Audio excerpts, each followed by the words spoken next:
Brainerd Park Board meeting at City Hall. Microphones. Laurel Street.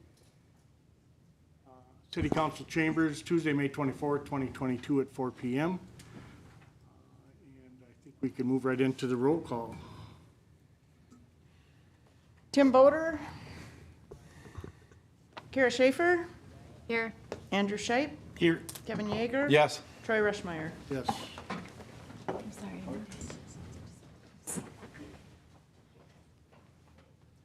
I pledge allegiance to the flag of the United States of America and to the republic for which it stands, one nation, under God, indivisible, with liberty and justice for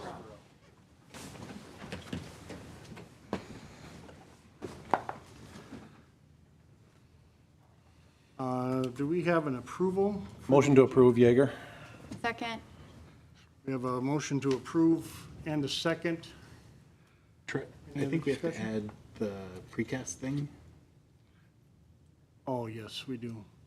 6E or 7E. Or can we let Paul leave early? No, I want to stay here. Yeah, I don't have it pulled up here yet, so I'm not sure which, do you guys have it on here? What, Oh, right. 7E would be the last new business item. so it'd be 7F. Is that what you're saying?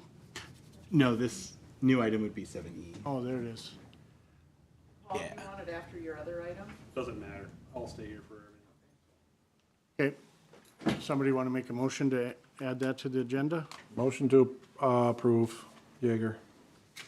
Second, Shipe / Kara. We have a motion and a second. Any further discussion? All in favor? Aye. Aye. Opposed, same sign. Motion carries. I still am not, I got kicked out of my computer here, sorry.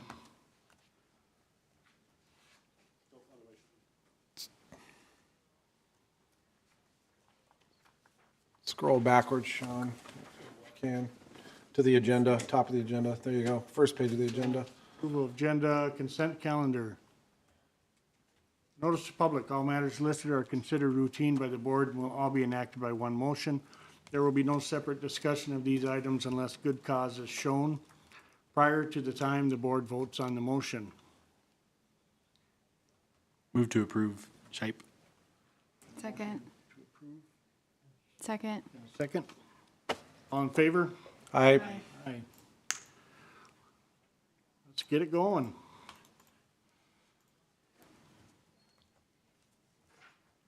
First line item of business is unfinished business, the Buster Park proposed master plan. That's you, Kevin?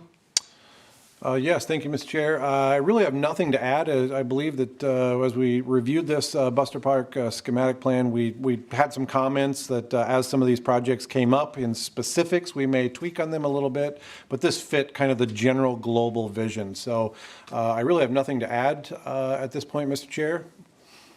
Okay. And with that, I will make a motion to approve this drawing as submitted. We have a motion to approve. Any further discussion? Second, Shipe. Motion and a second. I think the only one thing that I thought is maybe where that pavilion was located, but this is just an approval of the master plan, and that's, we can discuss that later. So I would say all in favor. Aye. Aye. Opposed, same sign. And motion carries. Thanks again for doing that, Kevin. Absolutely. And just as a quick note, Mr. Chair, members of the board, that we're going to, in kind of a temporary suspension mode here for just a little bit to get our foothold with a new public works person and that. But and as soon as we have that, we'll be jumping back in with where we left off with the Gregory Triangle discussion and drawing work. So we're just kind of on the pause button on a couple things here until we get a little momentum going. So we want that public works director to be a part of those conversations. So that's all. Any other discussion on that by anyone? I Mayor? just want to note that you approved your master plan while also saying we should maybe move that pavilion. So I just wanted to note that. Yeah, Mr. Bedell, if I may, Mr. Chair, the master plan is more of a global, global view, vision of kind of the parts and pieces and what the main macro view is, not necessarily specifics of placement and that kind of thing. So Thank you. I think as we take on projects piece by piece, we would look at topography and undergrounds and that kind of thing. So.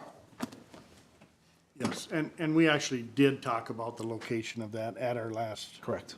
meeting. So, not to say that it's, we just decided we'll have that discussion when we get further into that part, but, I'm a stickler for public record. okay. Bear with me, I think I'm almost here.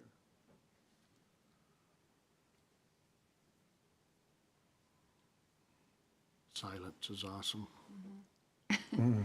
No pressure. What's the next agenda item? Restroom building? MLT restroom building discussion. Mr. Sandy? All right, thank you, Mr. Chair, members of the board. So in front of you tonight is a couple of proposed options for the Mississippi Landing Trailhead restroom building. So through, since the time of bid opening to now, we've had a lot of discussions with the contractor about the delivery time for one of these precast CXT buildings. And the last word we got from them was a June, July 2023 delivery date. That provides a lot of issues with the park construction as a whole. Given the location of this building, there would have to be a lot of improvements that are kind of left out until the next year's construction, because they have to bring in crane, they have to leave out the flat work, some curb, all that kind of stuff in order to put the building on the foundation. And so what the contractor provided us are two options to look at and discuss that are in your packet here tonight. This was drawn up by the contractor staff, and they also provided some pricing on each proposed option. The first option, which is what they're calling Plan A, is a wood-framed building. This is very similar to what you would see, what we just constructed last year at Memorial Park. Wood-framed, same layout as what the CXT building called for, with that centralized mechanical room. It would just be full wood frame with those interior wall panel, FRP panels. And so that's kind of the option A. Obviously follow the design standard as much as we can on those buildings. Option B, or Plan B, is something that you see very similarly to what's in Kiwanis Park or up at Memorial Park at the softball field, concession stands and restrooms. That's that block building with the same, kind of gable ends, shingled roof and, low maintenance CMU block type of structure with that split rock type of face on it. Total cost, so they did some pricing and submitted it to us so that we could weigh the options. The wood frame building would be a total deduct of $1,500. So the original CXT building that was in the plan drawings was bid out at $220,000. So that net deduct of $1,500 would get us to a $218,500 range. That CMU block building would be an add of $17,305.75. So that is what is coming from the contractor. We wanted some discussion around this here tonight to see what the park board's desire is in regards to that building, knowing that the delivery time on that restroom is 2023 in the middle of the summer. So that's all I have right now, and I can answer questions if you guys have them. Thank you, Mr. Sandy. Any questions, you guys? No questions from me. I have some comments when we're ready, but. I have a question, just because I don't do this every day. You said maintenance Plan B has less maintenance? Correct. Yep. Okay. Yep. So a CMU block building is generally going to be, it's going to stand up better to the elements. It's going to have less exterior maintenance because of the material type. It's a concrete type of material, so you pressure wash it and keep up on that. It's going to last a lot longer than a wood frame type building like you see at Memorial Park. Mr. Chair, just real quick, Mrs. Sandy, just with regard to the money and the budgeting, I just want to make sure that if we choose to spend more money on this building, this is coming out of quote unquote the surplus. We are still under our proposed budget for the project, so we're working within that contingency slush or that surplus that we have from our favorable bid scenario. Correct? Yeah, so I believe at the meeting when we approved these bids, it was April 26th. The current, with the bid costs we got, WSB's fee for design and construction services, the tree clearing package that happened down there, with a 10% contingency that, is for items that we, kind of keep, that's 10% of the bid cost, so it's around $200,000. With all of that included, even if you remove the 10% contingency, you're looking at around, I think with the 10% it was $560. If you add that contingency back into the surplus, you're around that $700,000 range. So there's a large surplus of money that you have to look at items like this. And once the project's finished, at the time on 4/26 when we brought this item up, it was discussed on whether we should start looking at items to potentially enhance or add or whatever that is right now. Staff's recommendation at that time was to hold off. Let's wait till some of these other items come in, the other item tonight with the precast and that kind of stuff. See where we're at the end of the project because we have till 2024 to utilize those LCCMR funds. Yeah. Anyone else? Any comments, questions? I have comments, but no questions for staff. So if Okay. Yeah, I just I- have comments. You do have something, Andrew? Just comments. Okay. I have a few questions. One, and I think I know the answer to this. I mean, if these guys are a year out, and I know they're not the only ones that make these buildings, has there been any effort to contact similar construction, similar builders that do this same thing to see if they have any quicker lead times? I can about guess what your answer is, but I mean, has it been asked? No, we haven't till the plans and specs specified a certain supplier, and that was based on the conversations I think we had at the PMT about layout and look of the building. I think we were looking at 2 or 3 different ones, and the decision was kind of made to go with one in the plan, so we specified a supplier because of, I think, look, functionality, and that kind of stuff. And so, no, we haven't reached out and asked others. That was a different scenario than the precast where we were kind of forced to do that, where we had identified 4 different suppliers in the plans and no one bid on it. So a little different scenario where we only indicated one just because I think of the architectural kind of elements of the building and how they were laid out. Sure. It's just kind of disheartening because, I mean, we're looking at a maintenance-free, nothing I don't think is completely maintenance-free, but another question I had is there been any discussion and is there some money-saving costs for long-term by going with a steel roof versus shingles? Or is there material issues with that as well on either of these buildings? And is there a sprinkler system, I forget, is there a sprinkler system going into that? Just knowing what the sprinkler systems do to the buildings with, then we're probably looking at, which we could have looked at, the same thing with the concrete building. But I'm just thinking to myself and trying to share that, is that going to be an issue with which of these buildings as far as if we have to pressure wash them? There's probably less chance of damage on the block building to remove water stains from sprinkler systems than there is on the wood building. Yeah, certainly. Would that be So, correct? yeah, so to answer your first question, I got to talk with community development and see what the zoning rules are around steel, because these buildings are actually priced out with steel roofs. And so there would be a net deduct if we had to go to asphalt shingles, but it might have to do with the zoning and how that, if it parks in a residential zone, I don't know if steel roofs can be an option. on those architectural buildings. steel can, yeah. Okay, so these buildings do include steel. They do? Yep. Okay. Yep, so that's one question that the contractor had for us is, he priced these out with steel roofs. He asked the question. I was gonna follow up with James Kramvik at some point here and make sure that that's allowed in that zone. Okay, Yep. All right. So that is reflected in the current pricing. okay, thank you. And then you agreed with the sprinkler as far as the Oh, block yeah, building certainly. being?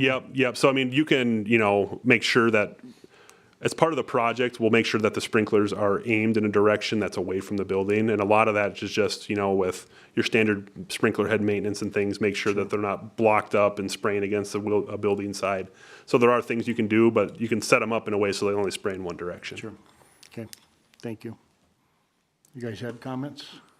Go ahead, Kevin. Yes, thank you, Mr. Chair. So yeah, my only comments are just kind of coming at this from the design side. And my leaning here is to go with the CMU building just for long-term maintenance, that type of thing. And it does appear as though we have some money to play with here. But I can appreciate the renderings that have been submitted, especially on the CMU building, it's a very simplistic building. And my recommendation would be this new park is pretty spiffy. We've put some time and effort into really making this park not at the least common denominator. So my recommendation here would be for the steel roof, the larger overhangs, the CMU building, and then the timber accents. In my opinion, using the buildings like we have at the softball at Memorial, the softball buildings, which is another example of one of our newer CMU buildings that we've identified in our design standards with the parks, to use that as the impetus for this design, which means a little bit steeper roof, bigger overhangs, so maybe some timber accents, just to make the building, in my opinion, look a little nicer. To me, it's a little boxy, and I think we could do much better in this park. So that's my opinion on where we're going, but I'm with you. I think we're probably not going to find favorable information coming back on other CMU. Everything in that entire marketplace, from precast to pre-tension span panels, are a nightmare to get. So Culverts. yeah, anything in that field is nightmare. So the CMU does definitely give us a building that is pretty bulletproof. So that's my thoughts. Is that Plan B you're talking about then on here? What's that? Is that Plan Yeah. B? Yep. Okay. And again, I think the model, in my mind, is something similar to the buildings that we have at the softball fields at Memorial. Got it. Matching kind of colors, timbers. Mr. Chair, if I may, one of the benefits to having these built by custom builders is the utility closet. They actually insulate those. That isn't an option with these precast CMU or these precast buildings. And so from a maintenance standpoint, if there's a water heater in there, water lines, that kind of stuff, you don't have to remove the water heater every winter and pull that out. They insulate it. They put a small heater in there so it stays above an ambient temperature of 32, so you don't have to end up, having the guys go in and remove water heaters every winter. Good to know, thank you. Yeah. Andrew, did you have comments? Yeah, I like the idea of the lower maintenance building. If we have kind of a grant funding this park, we don't want to commit ourselves to extra maintenance. So I like that, and I think in terms of a storm shelter, a brick building is more useful than wood sides. So If I could add, and I noticed on a few of our buildings in the parks, they lack rain gutter systems.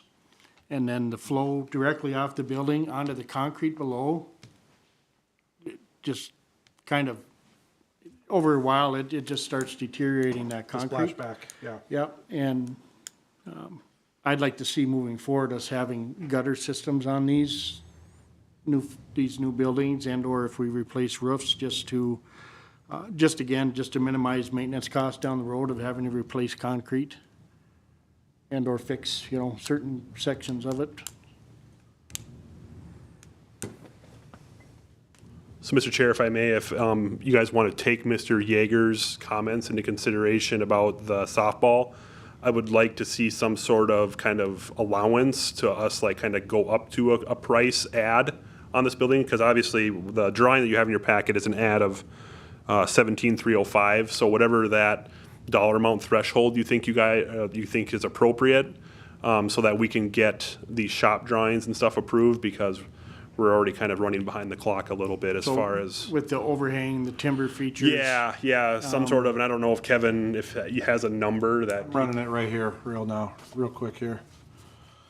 to kind of give us a ballpark to work within Yeah, would be helpful. great. don't even know what to say.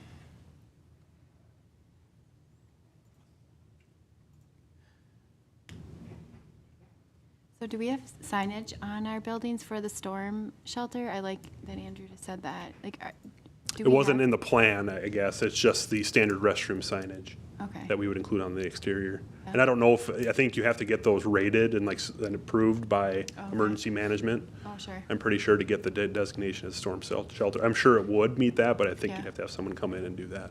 Yeah, that's a good idea over there. There's not really anywhere else people go. There's nothing. Yeah, underneath the bridge. Mayor Bedell? I just want to voice my concern over costs of bathrooms once again, because I have continued to say this over and over during this project, and yet here we are again talking about an increase in price of cost of bathrooms and the amount of bathrooms that are in this area.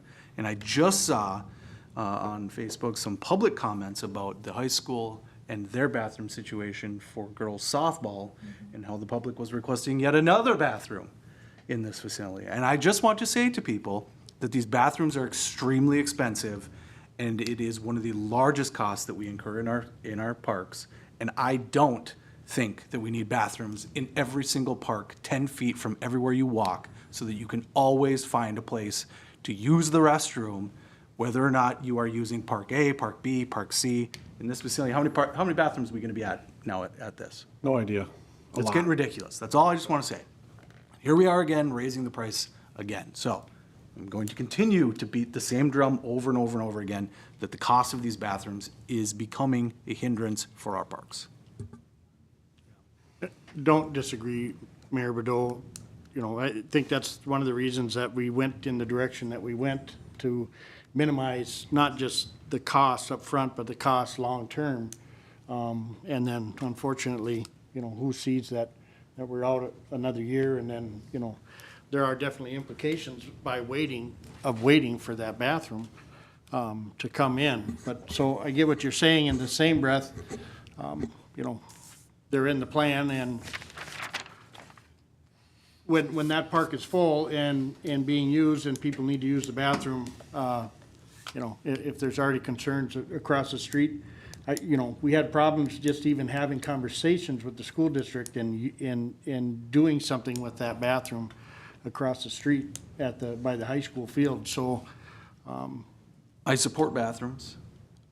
Just do not believe that we are in the business of making the Taj Mahals of potties in every single park, in every single instance. And I'm gonna continue to beat that drum, because every time this comes up, we continue to find it, where it talks about bathrooms down in Rotary Park as well. At what point do we have to say, okay, maybe, use the potty before you come.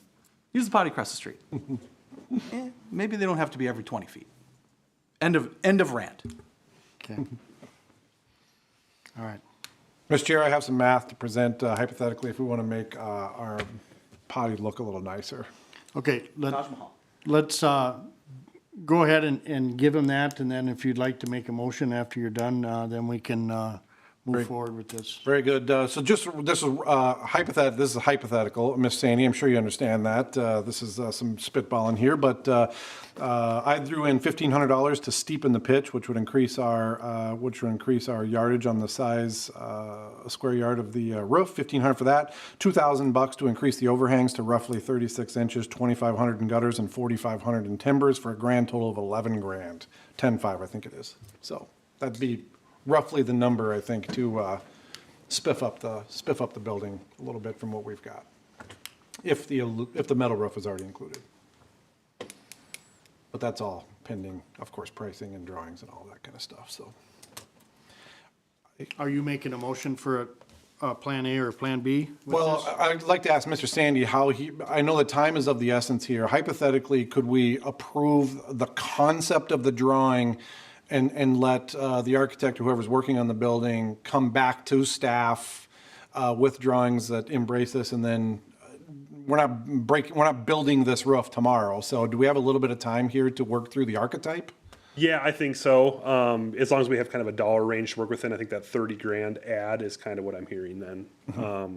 That's, you know, and we'll move forward with having the contractor, kind of draw that up the way you kind of stated, and under the assumption that we want to just keep that under 30 grand. And then come back for a formal approval, but we'll be working with the contractor of keeping that process moving. That's including the 17 that's already on Yeah, the here. 17 plus the 11, yeah. Okay. And with that, I'll make that as a motion. Okay, we have a motion, do we have a second? Second, shape. Any further discussion? None being heard, all in favor? Aye. All opposed, same sign. You got that, Kim? Motion carries. Thank you, Mr. Sandy.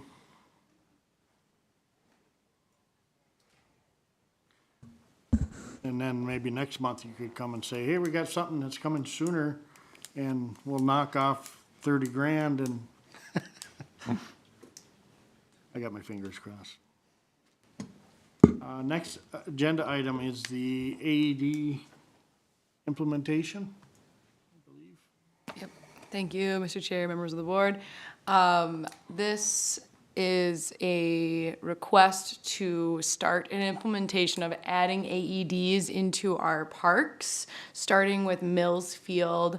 After a discussion with President Troy Rushmeyer at Mills Field, it was felt that with the more usage of that facility, having one there would be a good asset, and to have it in a place where it's available to the person who's renting the facility or using the facility, but not the general public.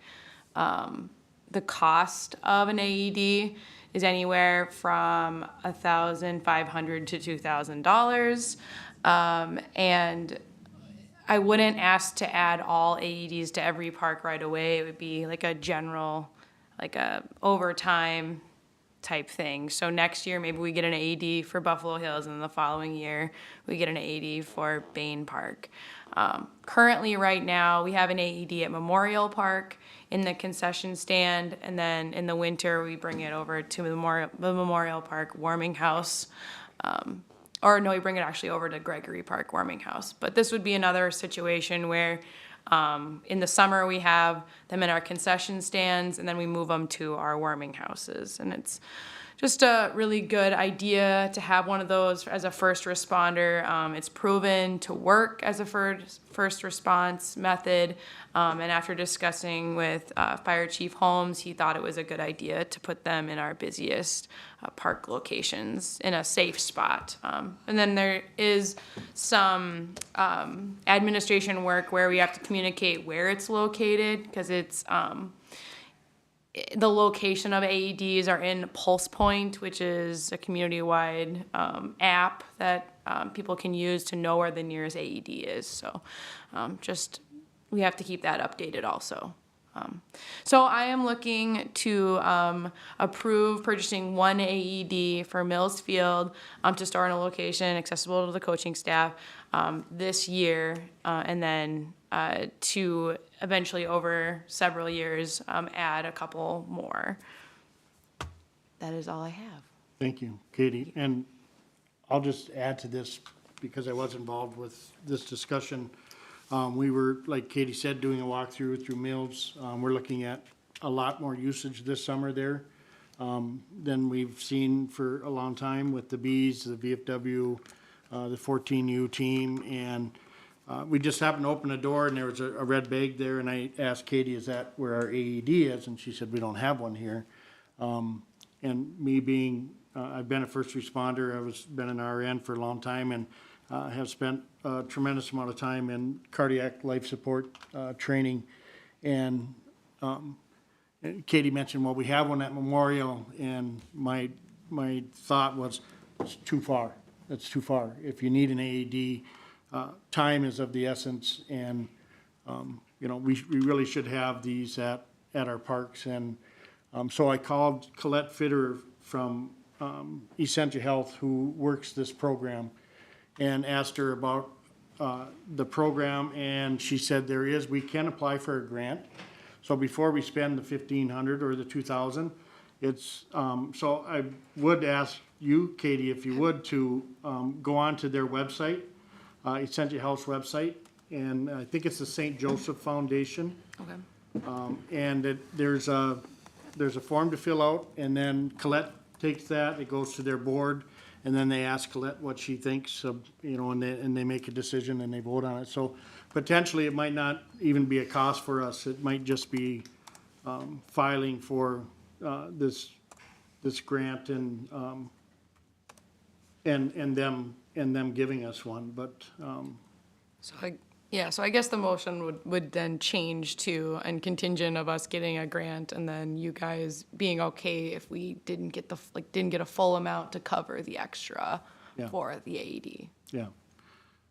The 1,500 to 2,000, if they didn't approve, them just giving us one would be, but, having an AED at these sites is, it literally could mean life or death for someone.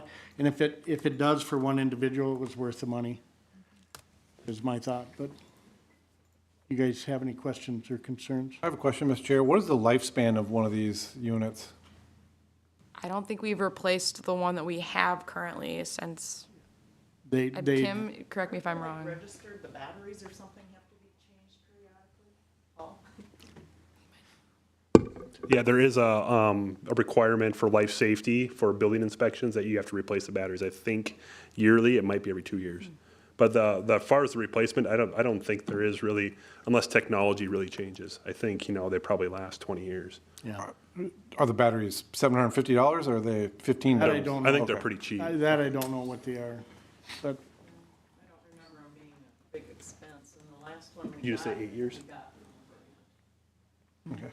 We just heard maybe 8 years On the lifespan of the batteries? Okay, or of the units? of the unit. Sure.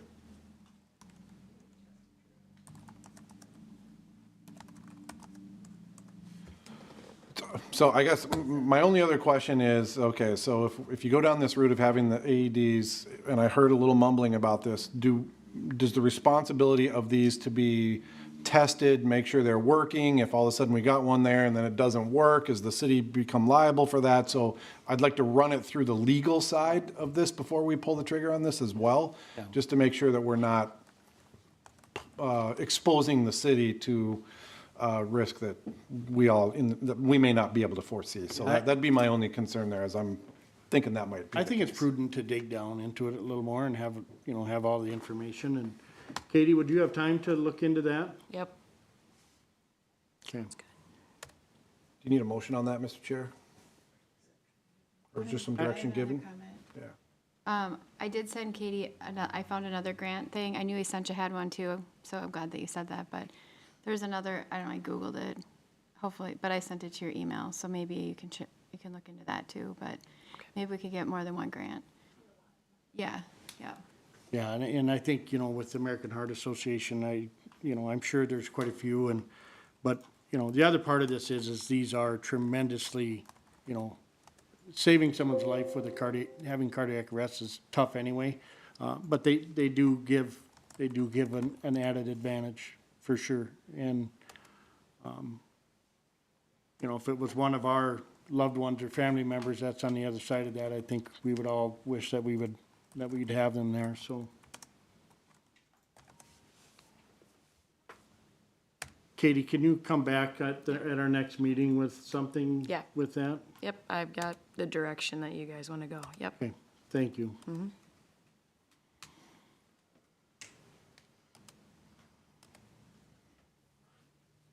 And thanks for digging into this, what you did already, appreciate it. Yep.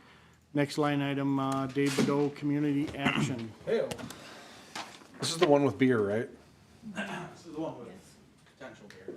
Is there an AED at Gregory Park? I don't think so. No. No? Not These are not in questions for your the staff. Summer. in the winter. Yes. David Bedell, Brainerd Community, Executive Director, Brainerd Community Action, 602 North 9th Street. Before you have an event application for Arts in the Park.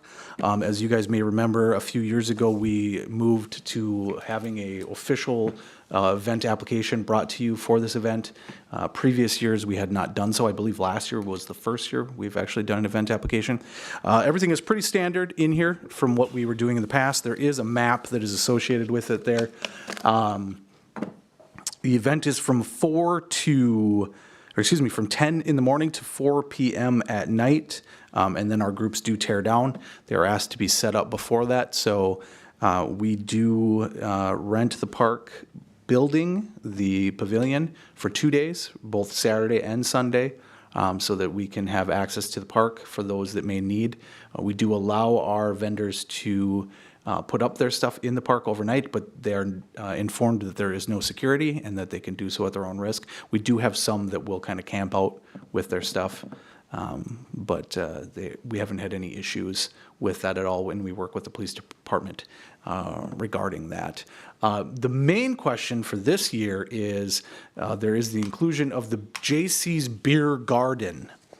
Now, when we applied for this, or when we put in this application, we were under the assumption that this would not be an issue at all. However, we are finding from our city administrator that there is some new interpretation of our city code that I don't necessarily agree with. I've read that multiple times, and I still don't understand where they're coming from. However, there is some questions happening on the back end on this, whether or not this is an allowable use. So, in order to move things forward, what I'm asking of you guys is approval of the event as presented, which does include Jaycees offering both beer and liquor. They would be doing Bloody Marys as well, with the contingency that it is approved through the city's process and that the city is allowed to do that based on their code. If we get to a point where it is not an allowable use, our group is not going to fight that. We'll ask for that change to be made, and we'll come back and look at it again next year. But there is the chance that it is going to be a 3-2 beer situation, or that there is potential for the full liquor. We're not making the rules. We're just simply going to abide by what is allowed. But we would like to get the blessing of the park board before we bring it to the council, because the first question the council should be asking is, what did the park board say? So that's why we're here first. Okay. Thank you, Mr. Bedell. Yes. Any questions, concerns, comments? I'm just curious, why are you adding it? Not saying good or bad, but just, It's something that's been asked for multiple years. We chose not to do it last year based off of the COVID situation and just coming out of that. We wanted to get another year under our belt and get things back to kind of a more normal scenario. It's just something that happens at a lot of other art fairs that has been asked of us. With the events that happen at the NP Event Center, we have a lot of similar vendors, actually a lot of shared vendors that come through there, and that event does offer both beer and Bloody Marys. It's just something that people have kind of become a little used to, and we're not opposed to it. So partnering with the Jaycees seemed like a no-brainer. We've been looking for ways to do that. And so this was a good first initial step in our eyes. Anyone else? I have another question. Yeah. Will you guys be getting a donation from the Jaycees for the beer and liquor that they sell? How does that work? So we have not officially made a partnership agreement with them in terms of what that would look like. We are requesting that they man the booth and man all the scenario that's involved, including using their liquor license. So it will be their own entity within our event, and we'll come to an agreement on that. But once we kind of ran into this roadblock, we kind of backed off a little bit and said, well, let's figure out what is and is not allowed, and then we'll figure out from there. The goal, hopefully, yes, would be to generate a little bit more revenue off of this. This is our biggest fundraiser. This is where we make our money. And for Community Action, what we do is we take our funding for the 4th of July and we help run Arts of the Park based off of that, combining 2 events into one. And then we take the money generated from Arts in the Park and we've began taking that and shifting it into grant opportunities for organizations and events for the following year. So we're about to announce those winners, hopefully in this week, who has won those for this year. But we actually take that money that's generated, and then we help other events happen within the city. This would just be another way to help further that funding. Anyone else? Kevin? Yes, go ahead, Andrew. I think it's a great idea. If you're running an event, you should run it how other events like this are run. I don't have any concerns about beer, liquor. I think you've got bathrooms, you've got garbage cans. There's plenty in the park already, so sounds great. I have just a couple quick questions, Mr. Chair, for the applicant. Give me an idea of what you're hoping for the hours of use, or the hours that the beer would be sold. Yep, so we would probably start right away at 10 a.m. We would probably go 10 to 4 with it. It just to alleviate confusion. With the inclusion of the Bloody Marys, it opens it up a little bit more to that. Definitely not looking to have this be a beer fest. That is not the goal whatsoever. Just allowing people to partake, responsibly while they peruse the wares and goods. So I guess a couple things come to my mind. The first of all is from the city planning side, and that I would encourage everyone to read the charter about what the park board has the ability to have go on in their parks, which is basically we have the ability to allow whatever kind of we want to happen in our parks under the way the charter is currently written. So if we wanted to do this, I feel pretty strongly that we would have the right to allow this to happen in our parks. One of the things that comes to my mind is the precedent factor and how that could be used against us, or how that could turn into something that we can't control down the road if we allow alcohol to come in for one entity under certain circumstances. Does that force our hand on other events down the road where we may not have as much control over the alcohol and then have to navigate the conversation of precedent? But I'm not really that concerned with that, and I always feel like getting people into our parks is job one. The behavior of those people once they're in the parks is on them, right? We don't control the use. We control the access. So, in my opinion, I would be in favor of this until it proves to be a problem. So I would like to take the tact of, let's try this out, let's see how it goes. If it proves to be something to nurture growth, fantastic, that's what we want. As long as we don't see any problems with the neighborhood, especially with the Arts in the Park folk who tend to stay at night. That tends to linger into the night. I don't know if you've been there, but it does tend to kind of linger into the later hours. That's another one of my concerns there. But as long as we can control that and we don't have a reason to not do this in the future, my leaning would be, let's try it first, and until it's a problem, let's keep going with it. So that's where I'm at. Yes. Just to make one comment on the way that the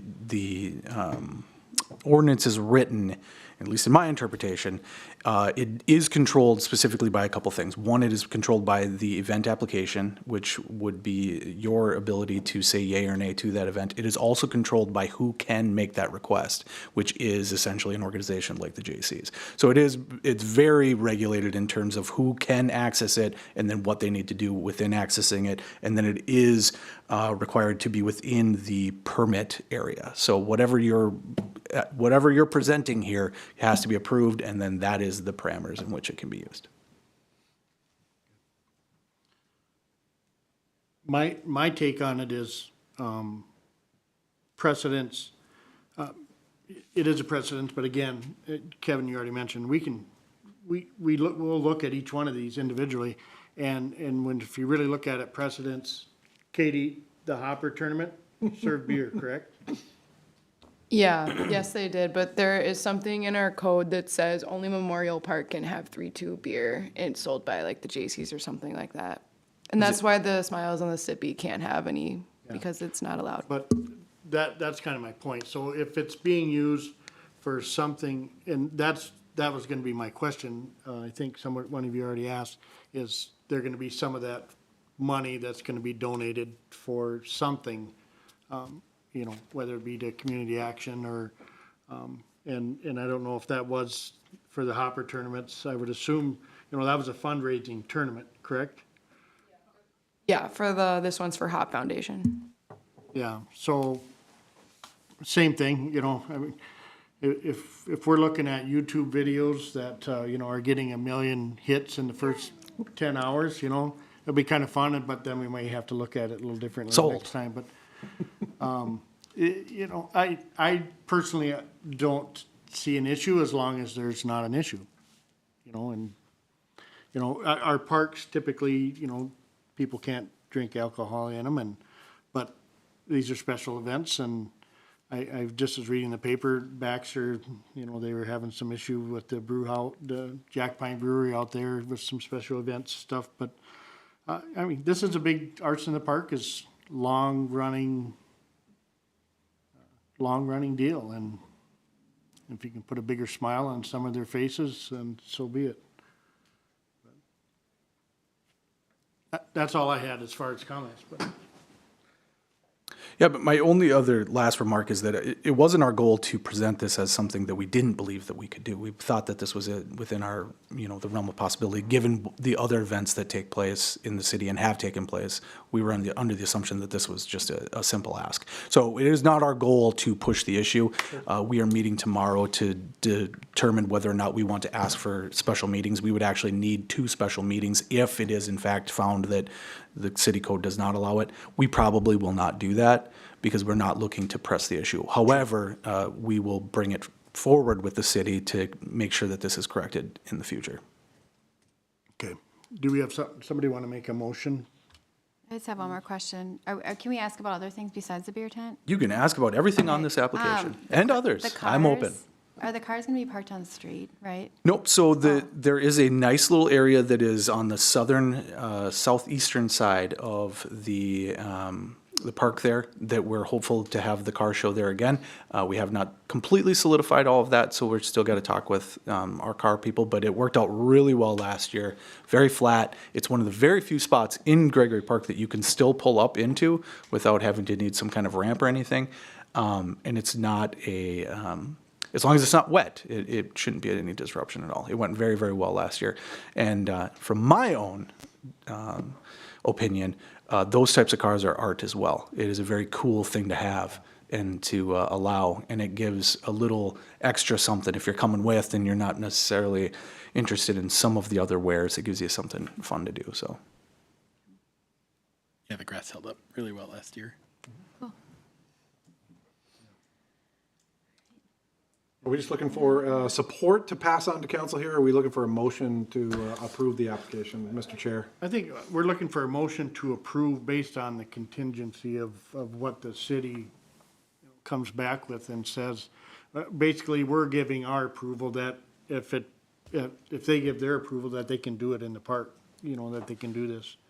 It's, I think that's what you're looking for, isn't it, Mr. yeah, Bell? I for sure need approval on the event, regardless. But it would be nice to have it contingent on those other issues, whether or not they shake that out and figure out what it means, or whether or not Kevin Yeager is correct that, given the charter, the park board does have the power to make those decisions. So I would argue many things in this case. However, I am not a lawyer. I am just a simple man that has a degree in pretty pictures. I'll make a motion to approve the Arts in the Park application, along with supporting the beer garden and all the other things on there. I'll second Yeager. Okay, we have a motion and a second. Any further discussion? My only discussion is I'd like to thank you guys for continuing to come back to our parks for this. I know there are other venues that potentially would be a possibility, but it's great to have you guys, and we'll do anything we can to keep you. It's great to get people into our parks. One of the comments about this was, why don't you find another location? I said, that's not happening. And we thank you for that. Yeah. So, Motion and a second. All in favor? aye. Aye. Opposed, same sign. None being heard. Motion carries. Thank you, Mr. Bordeaux.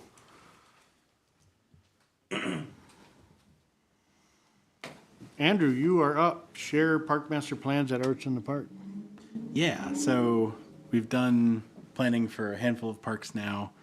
I think it would be nice to get broader community feedback on these plans. I think Kevin's drawings are a great entry into a lot of the discussions we've had, and this seems like a potential opportunity to share Buster Park and Rotary and some of the other places we've done. So kind of twofold. I was curious if Dave thought it was a good idea for us to present there, and if so, what that might look like, and then get the board's thoughts on presenting. So we'll start with, if you think it's a. I do think it's a good idea. We actually have a section of Arts in the Park that is called the Community Corner, which is specifically for this type of stuff. And a couple of years ago, I believe maybe even last year, it would have been last year, we did have the Mississippi Landing Trailhead Park, the P5 was there with their board, and they went really well for them. So I do think this is a good idea.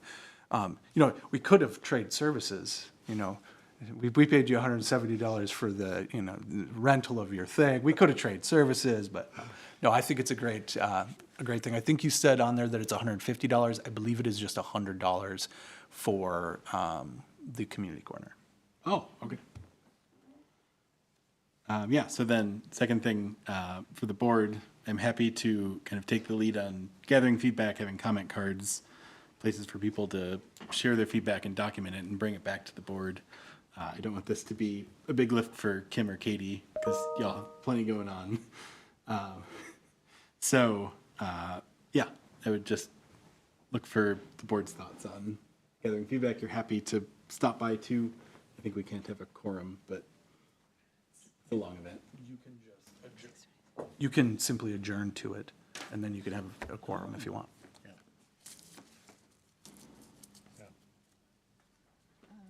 I have a question. Okay, so once you collect all the data, are you planning, you're gonna like go through each card and like make a spreadsheet or?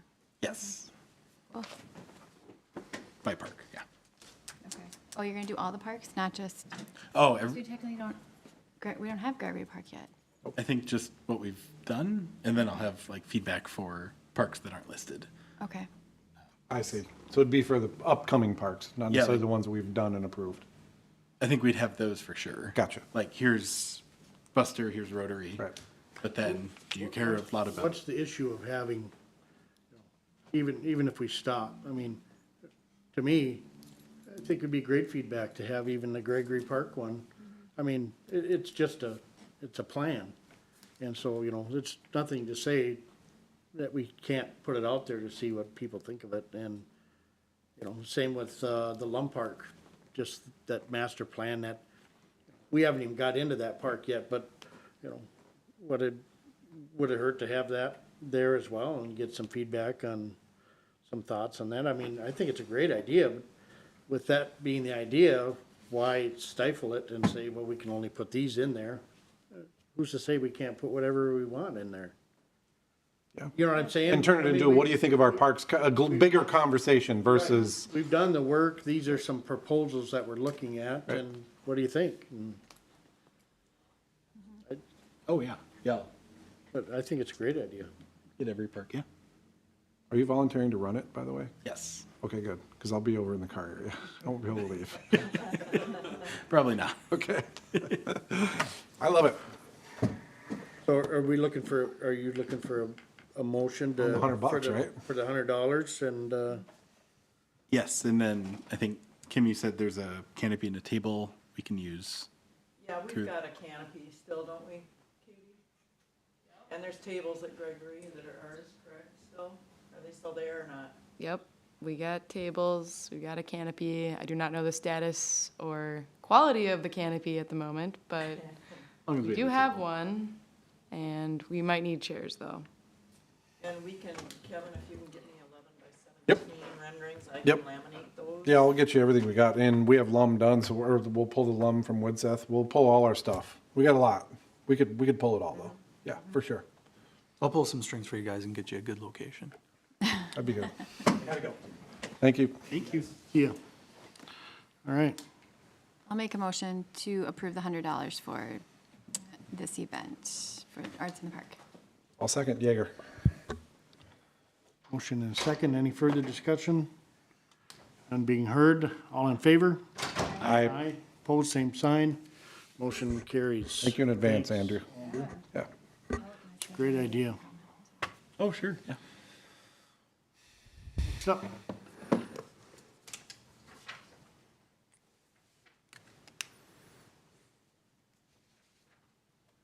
You, Paul? Yeah, it's the additional item, I believe. Oh, yes, Just in the sorry. bathrooms. Yep, the bathrooms. Right. Thank you, Good- Mr. Chair, Good members of. timing, good Yeah. timing. Thank you, Mr. Chair, members of the board. Apologize for not getting this in the packet. We were having a lot of conversations within our office here about getting some additional information before we came in front of you guys tonight. So this whole issue about the precast building started pre-bid opening, I should say. Where so in the specifications, there was 4 suppliers outlined as pre-approved in our bid package. And the 2 contractors that were bidding on this work had reached out to all 4 of them. 2 of them got back to them right away and said, we can't bid it right now, we're too busy, we don't have the capacity to bid on that work. And so these 2 contractors were holding out on the last 2 to see if they would bid. So time goes by, it's a day before bid opening, and the 2 suppliers call back and say, hey, we can't bid on this, we don't have time or supplies. So it kind of left both Custom Builders and Linco in a very tough situation where they don't have a quote to base their pricing on for their precast, and that is for the amphitheater structure and the learning center. And so those are precast beam buildings.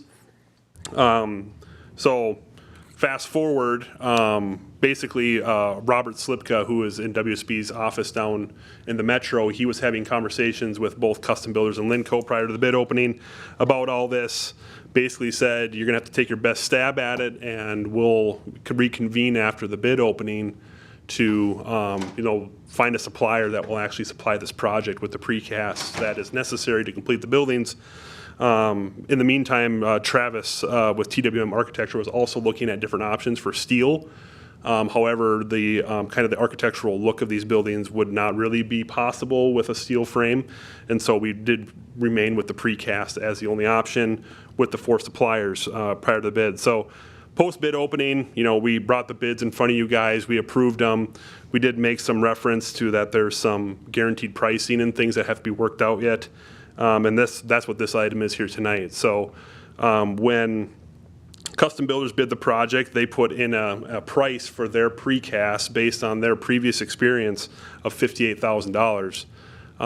We were able to identify a precast contractor, Terracon, they're I think out of Detroit Lakes or somewhere, that was able to bid the project. However, the cost for the precast came in at $145,000, which would leave Custom Builders shy about $97,000 on their overall cost for the structure. That's what you're seeing in front of you tonight is a change order to basically approve that cost as an add to the project based on those conversations we've had with Custom Builders. I lost the email here. Let me go find it again. So yeah, we asked Custom Builders for a breakdown of their bid costs because obviously we don't want them kind of double dipping on what they had originally bid. They provided that to us. They provided all of the emails and supporting docs that were talked before the bid opening. Linco expressed the same thing. The other question that was brought up was, would Custom Builders still be the low bid if we made this switch, if the precast supplier was able to bid prior to bid opening, would they still be the low bid? And yes, the other bid was at, I think, 3.6 million, so it was substantially higher. And so those are some of the questions that we asked prior to coming forward to you guys here today. But so the recommendation here tonight is to approve a change order in the amount of, we got to pull that email up again, 904.77, and that's to use Terracon as a Custom Builder supplier for the precast. So that's an add of 97,000. The original 58 is still there. So the total bid from Terracon was 145 and some change. That's all I have right now. Okay, thank you, Mr. Sandy. Questions, comments, concerns? Yes, Mr. Chair, if I may. Go ahead, Kevin. Yeah, so when I saw this in the packet, especially coming through as a standalone item, I dug into this a fair amount just to give you guys an idea of kind of what my angle is on this. my first question from Mr. Sandy was, are there any other allowances or plug numbers that were put into the bid that we may not know about, right? So when you get a bid, you have fixed numbers, and then you have what this was, which is what we call an allowance or a plug number, where they didn't actually have a number, they took a guess and put a number in there. Mr. Sandy's assured me that this is the standalone plug number that was in there. And the other thing that I think is important, or a key part to this conversation is that our budget of the 2.85, their bid came in under, so the money that's being asked for is not in addition to the 2.85, it's in addition to their already lower bid.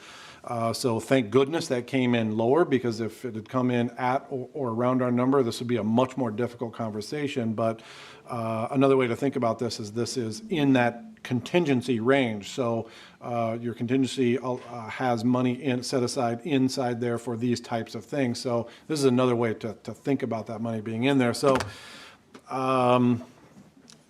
from my chair, these things happen, and although I didn't really know about the plug number initially, I kind of wish that I would have, because I'd have felt a little different about when this first came across my desk. But from that standpoint, as long as everyone remembers that we have a fixed budget, and we will not be going over that, I'm comfortable with where this is at. The plug number you're talking about is the $58,000. The plug number was the 58 grand, correct? Yes, and. So when we were talking about the two bids being higher or lower, Shot in the dirt. Linco didn't have a number in there either. So their number that they plugged in was the same thing. It was a guess. Now theirs was clearly higher, but which made the number better and would have closed the gap on those bids, but it still is not anywhere near closing the full gap. So as long as this is still coming out of that original under budget, then I'm okay with this and ready to move on. So that's where I'm at. Yeah, and I think, it does, right away, Matt and I in our office were kind of questioning it, and that's why we did spend some time and dig into it a lot, because number one, we've never worked with custom builders. WSB has worked with custom builders a lot down in the metro. They've built a lot of parks in Minnesota. We wanted to make sure that trust was there, that they're not, double dipping, saying that it's, they actually only bid 34 on the precast and they're adding on another 20,000. So we asked for a breakdown of how that broke down into the building as a whole, right? So that 58,000 is part of a larger building cost. The amphitheater being 120,000, and the learning center being 115. So that 58 is a part of that total. So there's other items that Custom Builders is doing themselves. So Terracon comes in and wrecks the building, and then Custom Builders comes in and takes over from there and does all of the finishing work. And so we do have a lot of email documentation too to show, it does right away. It looked bad, it was, I had the conversation with Kevin. It was kind of like the I don't know what you called it. The bait and switch. The bait and switch, right? Yeah. But it's kind of the world we're living in right now, right? It's we identified 4 contractors in the bid. Looking at hindsight, maybe we just leave that open next time. These are more specialty type beams that are stamped with a wood grain, and so there's not many people that do it. Number 2, they're just really busy right now, and you can't get precast. So, yeah, kind of the world we're living in, and I know I don't like coming forward with $100,000 change orders, but project can't move forward without it, really, unless we were able to go out and find someone that can bid precast at 58 grand, which I don't think is possible. Maybe they can precast some trees that look like urinals that we could use and save $20,000.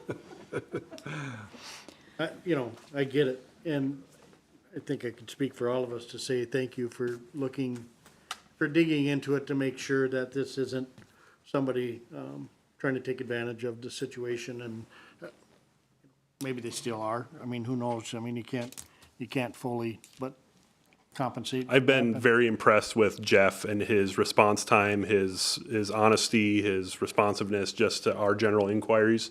As a contractor, seeing it really bad, this has actually been very good working relationship so far. So I expect this project to go pretty well, given Jeff's level-headedness and just coming forward when he thinks he didn't, do something right, he brings it up to us and he says, hey, I don't think, our number was right, and we need to try to figure out, because we don't want to leave them hanging either. Right. with a $100,000 bill. So Yeah. we want them to come back and do more work for us at some point in the future. Well, and I think to the importance of the reason that that was chosen to do it this way with those precasts. You know, like Kevin had mentioned earlier in the earlier conversation is, you know, it's gonna be a pretty spiffy looking park and, you know, we don't wanna cut corners in the wrong spots. And unfortunately, this is, you know, yeah, $100,000 basically. And, but again, like Kevin said, it's, you know, it still gives us some room to work with and, They're still well with under the Yeah. 2.85 million. right. So any other comments, concerns, questions? Yep, so Kevin you just said that there won't be any other surprises, so you're not concerned that the canoe launch will be like 97,000 or anything? I The mean, you canoe, probably the can't canoe tell launch me. got pulled out of the bid completely because it wasn't permitted. And so we're gonna be working with the DNR to see what will be permitted at either a temporary structure or a permanent structure. Temporary structures, from my understanding, under the ordinary high water mark are not permitted by the DNR. Permanent structures are, and that's where they were getting hung up, is we were planning a permanent structure under ordinary high water. They basically said no so many times that we couldn't move forward with having a contractor bid on something that wasn't permitted in the plan. So they pulled it out by addendum right at the last minute. So the contractors had to delete that line item out. So that never even got bid on. That will be coming forward as a solution at some point here during the project, once we talk to a new person at the DNR that just started, I think, you know, last month. They had some turnover there from the person that WSB was talking to the new one, so. Okay, so So we're, that canoe part, the canoe landing part of it is not. It's done up to the river steps. From the river steps on, we don't know what that's gonna look like yet. So, you know, you had that winding, it came down to the river steps, and then Yep. they used the platform at the river steps to go the opposite direction. Everything from the river steps down below the ordinary high water mark is the stuff that we had to pull out because of that permitting issue. And so, there'll be a lot more conversations going on with the DNR. I'm sure more site visits to look at that. You know, frankly, it was such a minimal ask that we're a little disappointed that it wasn't something that was permitted. You know, but gives us an opportunity, I think, to kind of dig in and look at what the best option is for getting a canoe kayak launch that's accessible down the river, unlike the one that's currently at Kiwanis. So, we just need to keep that in mind as our money is slowly Yep. disappearing? yeah. Okay, Yeah, this will take us right around to $430,000 left over. right, Yep. okay, have a- thank you. oh. Go ahead. Do you have a ballpark of like the most expensive canoe launch? It's not, I would say it's, you know, it'll be 100 or less.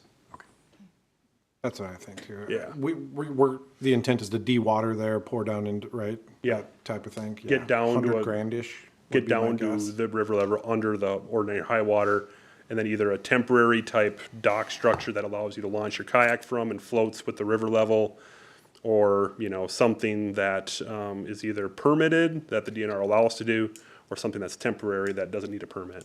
That's our two options. Okay. That's the only structure that is not included in this right now, correct? Correct, yep. All right. Any further discussion, concerns, questions? If not, I will move to approve the change order number 1 for Mississippi Landing Trailhead, the change order in total amount of $97,904.77. I so move. I'll second that. We have a motion and a second. Any further discussion? None being heard, all in favor? Aye. Opposed, same sign. Thanks, everyone. Motion carries. Thank you, Paul. And now, Katie? Recreation? No, public forum, sorry.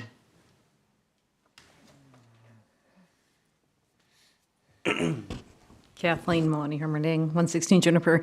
I'm representing the BNNA, and we just have one comment and one question. The question is, do you have a date set for the master plan for Gregory Park? And can I remember what the comment was? Krista left it with me, and I forgot what it was. But the main question, I think, is, do we have a date, or a ballpark date for, I know there's some talk at the last meeting.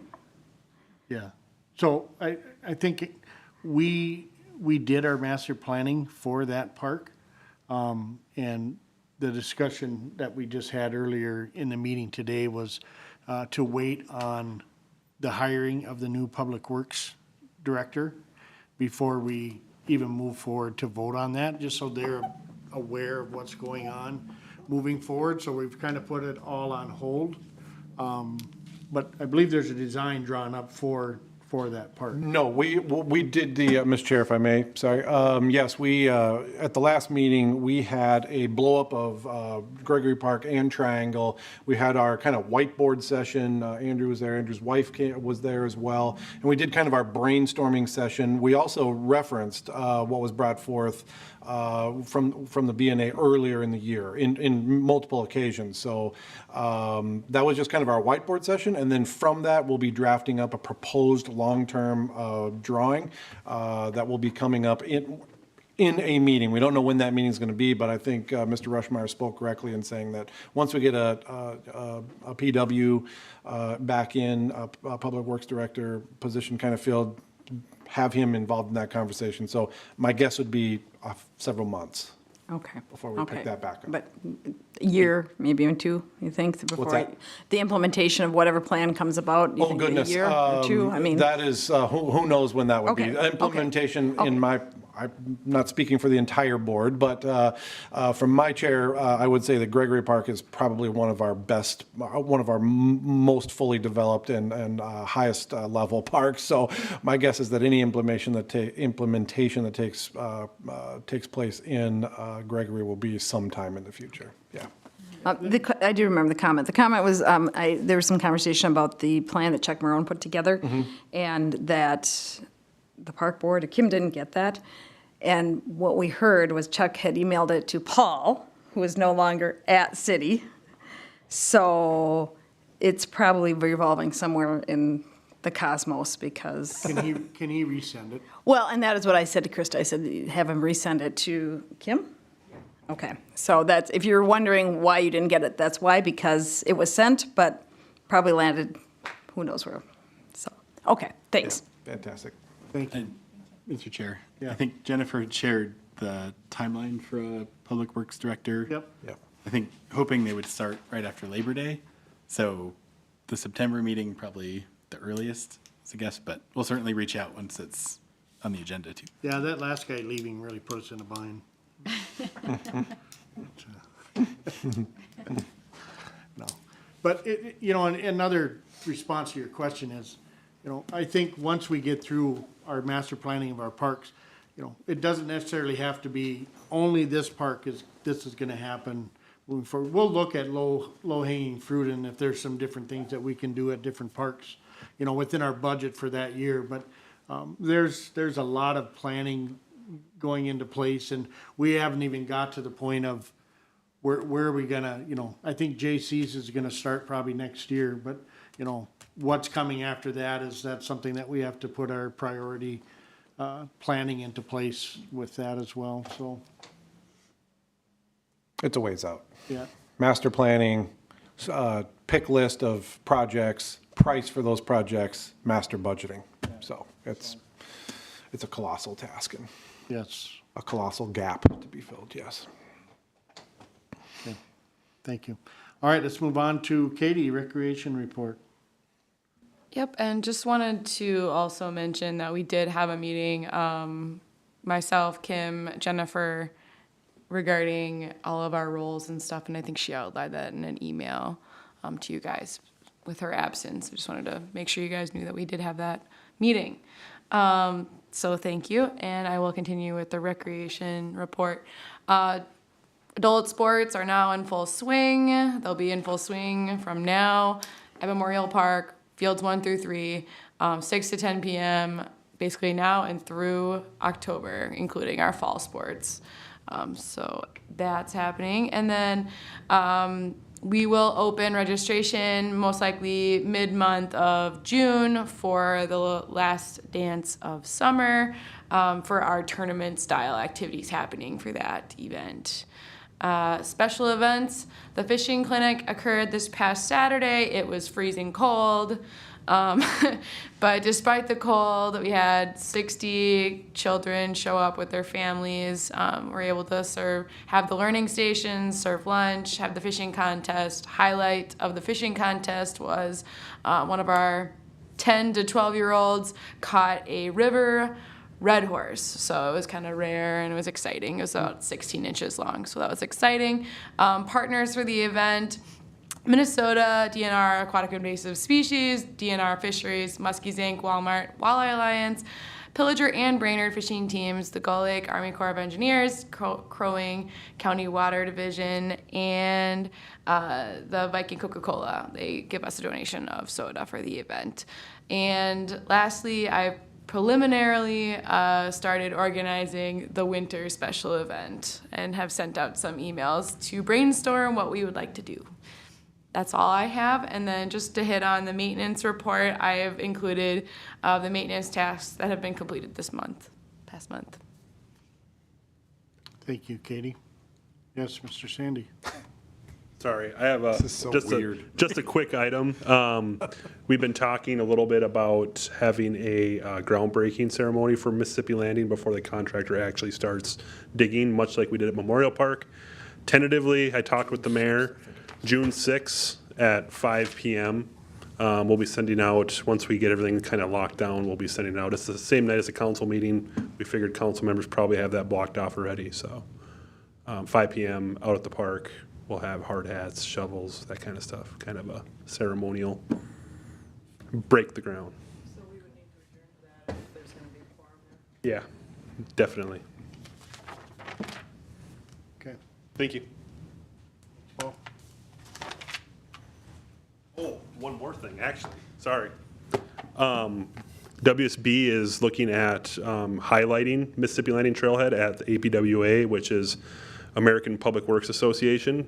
They have a fall conference down in the cities that they've requested that Jennifer go and co-present with me and Bob Slipka, who is part of the PMT meeting, and as one of the feature Greater Minnesota projects that'll be completed this year. So we'll be maybe sharing some of that presentation materials with you all here as the project kind of moves forward. So. Cool. thank you. When is that? It's a fall conference. They don't have a date set yet. Yeah. Okay, I'm just gonna add one thing that I forgot about, that I should have probably sent in for the agenda. Joe Pokamp, who runs Community Action, I don't know if he contacted you or not, Katie, but they want to have another All-Star game at Mills Field this year. I don't know if you guys remember it last year, it kind of flopped, there's just some miscommunication. So he wants to make sure that we want to do that again, they want to do it again this year. So I just told him, as we get closer, let's just have some, contact. And then, I don't know if and the reason I'm asking you is, he also brought up that they would like to do that for the girls softball as well at Buffalo Park. And so he said, I thought I'd just get that out there and we need to pick a time. I told him as far as the All-Star game, like around July 6th would probably be a good time. We usually had it a few days after the July 4th festivities, but so I'll reach out to him again, Katie, and then just let him know that, maybe a month ahead of time to reach out and contact us so we can work on helping make that happen. So fun event for the kids for sure. Yeah, I would say get that in Yes. ASAP. Because those field schedules are insane, Yeah, so the sooner the better yeah, for dates. okay.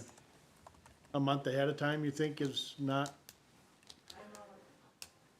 I can send you the calendar, okay, because they should get their dates figured out and find out if those dates are available at the fields they want. okay. And he was up to even saying you guys pick a date of what works best for your scheduling, so, I think we can kind of drive that cart too if we want to. So, Yeah, I just want to make sure that they're running the All-Star event. he's They're not running them, putting he's it just on us. asking for the Okay. maintenance, and, any cleanup or whatever has to be done to make it look good. You know, in the past, we used to put up, banners around the fence for the All-Star games, those flag banners, make it kind of fun for the kids, but Yeah, any requests that they have, I would love for them to, either a phone call, email, anything, but yeah, ASAP, we need that information to schedule it. okay, all right, I'll let them know. So with that, I think we are ready to adjourn to May June 6th. 6th. I'll be there, so. Can we also adjourn to Arts in the Park, or how does that work? Because that's also before our next meeting. Oh, it is? Oh, yeah, you're right. Is it, when's our next, Yeah, when, park is the 26th? Our meeting's after that? Well, June, That's the fourth Fourth of July by the Thursday? time Or is it the third Thursday? Hang on. Third There's a lot of- Tuesday. third Tuesday, that's the 21st then. Oh, okay. Oh, yeah, so Yeah. 28th. ours is the 28th of June. Yeah, it Oh, is so it is after. We What don't need about, to. sorry, what We need to about, adjourn Yeah, to we- the June June 6th. 6th. And then what about, what about Thursday Then though? from that, then we, Arts in the Park? Hold on, is anyone planning to go on Thursday to the splash pad thing? yes, Okay, so do we have to adjourn to you're Thursday correct. and We then actually have like to do that, too. Adjourn adjourn? to all three, Okay, That's because this, you won't be meeting again to vote on anything. so that's this Thursday? yeah, Oh, what time? 3:30? yeah, 3:30, Cool. yeah. Can I go? Remember to bring that up. So it's Yeah, we Splash just- Pad, May 26th at 3:30. The Arts, Or no. no, June 6th is Mississippi Landing Trailhead at, we don't have time on that, do we? Yeah, 5? And then Arts in the Park 10 a.m. at 10 a.m. Got it. Yeah. Do we have a motion? Oh, do me. I think you did. Was that a motion? Well, then I'll form that, yeah, and I so move. Second shape. I have a motion and a second, all in favor? Aye.